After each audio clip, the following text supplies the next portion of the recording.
comenzar por verificar el ángulo de Lewis del esternón.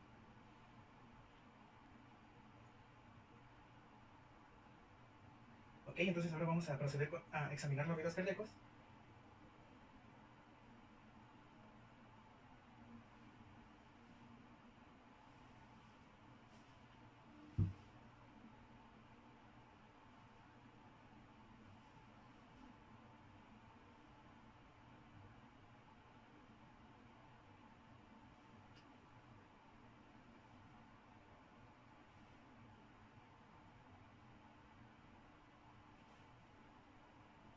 Ahora en el tercer espacio intercostal.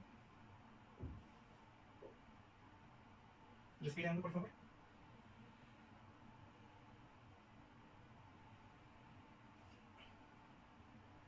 En el cuarto espacio intercostal, el foco accesorio.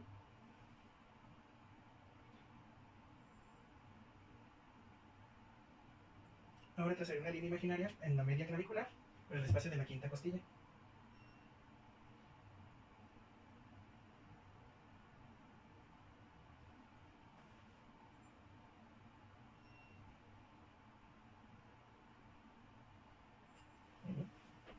Ahora voy a proceder a hacer la auscultación con campana para verificar las válvulas del corazón. Voy a comenzar otra vez por el ángulo de Lewis.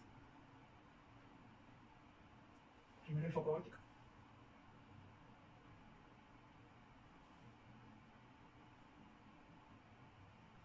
Ahora el foco pulmonar. Respirando, por favor.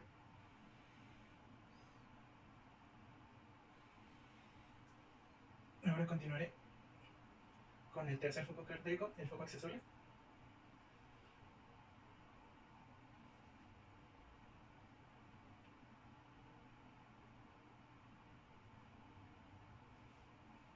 Ahora en el cuarto espacio intercostal, el tercer foco, el foco mitral. El foco tricuspide, perdón. Ahora en la línea media clavicular, el quinto espacio intercostal, el foco mitral.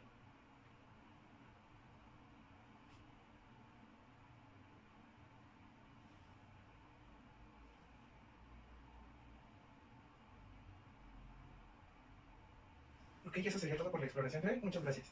Gracias.